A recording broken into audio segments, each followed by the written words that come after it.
I just got a very interesting question. I got a very interesting email, and I want to read this to you. The email, I want to respond to it to you. The email says, it's from a guy named Joseph. It looks like Joseph is in Colorado, United States. Joseph says, Shogo, I've been loving your videos. I love your genuine, no-nonsense style. I'm curious about what you think it means to be a leader. All around me, I see people who are complacent and passive, and I don't want to be that way. But I'm not so sure where to start on being a leader, and being a leader who's passionate and whom people follow and whom people listen to. Okay, so what are my thoughts about being a leader, and how do I start? Where do I start on being a leader who's passionate? Where do I start on being a leader that people listen to? Where do I start on being a leader who people follow? Okay, the very first thing I want you to think of before any of this is, especially if you're watching my videos and you're asking about leadership, you must be asking me about leadership because you think I know something about what it means to be a leader, because you think I am one. But as I've said in previous videos, I didn't start my channel, I didn't start writing videos, I didn't start making videos at all to be a leader. I didn't do this so that I could put my opinions up there and I'll have a bunch of people listen to me. I started making videos because this is what I like talking about, this is what I like doing. I actually enjoy speaking, I enjoy getting questions, I enjoy answering them, I enjoy exploring your problems, my problems, what it means to be in this world, etc. But one thing I didn't do is start this channel or start anything ever in my life with the intention of leading anybody, because I want to be a leader. And if that's what you're looking for, if that's what you're after, if what you want is to be a leader, and you're asking me this, I want you to ask yourself one thing before anything. Why do you want to lead? Why do you want to be a leader? What's the point? What's the purpose? What is it? What's that burning question that you have that you want to lead other people on? Clearly, you want to be a leader because you want to be a trailblazer, you want to be forward, you want other people to follow you, other people to listen to what you have to say. But if there's nothing that you have to say, there's nothing that you want to do, there's no other reason that you want to be a leader except for the sake of being a leader, well then all you're doing is you're basically a puppet to everybody else. All you're doing is you are wanting to assume a leadership position so that other people will think that you're great, other people will think that you're powerful, that other people will recognize you.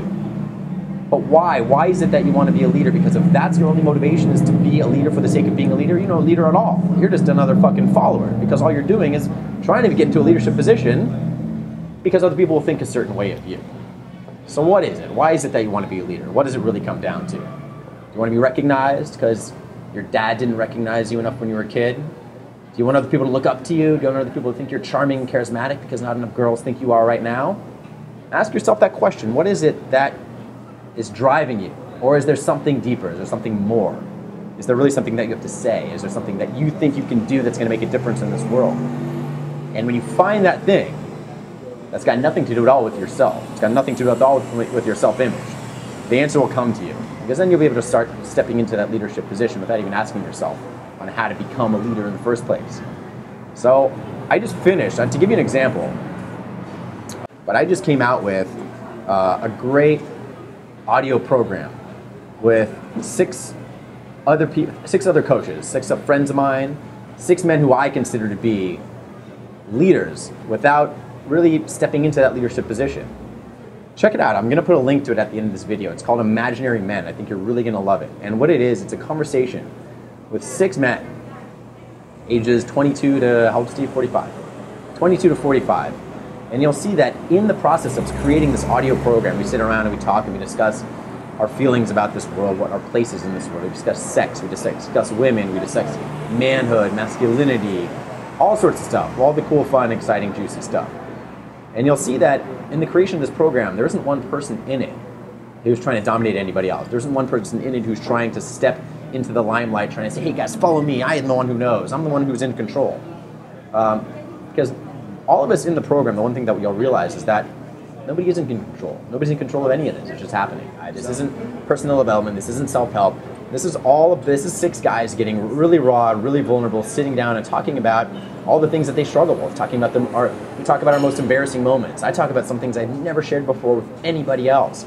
Some things that really, really, really pushed the edge of my comfort zone. Things I was really embarrassed to talk about. I talk about, and some things I've talked about before, but I talk about some stories like where one time I masturbated on my mother's bed and I spilled oil all over her carpet right by her bed. And I was masturbating to a porno tape that I stuck into my mom's TV, and it was one of the most embarrassing stories of my life. And I talked about how I finally got over the fear of keeping that from her, and I just told her. right? Talk about that story. I talk about when my college graduation, I streaked naked across the stage in Madison Square Garden in front of like, I don't know, 10,000 people, thousands and thousands of people. And I talk about how I was afraid to do that and I really wanted to push my comfort zone.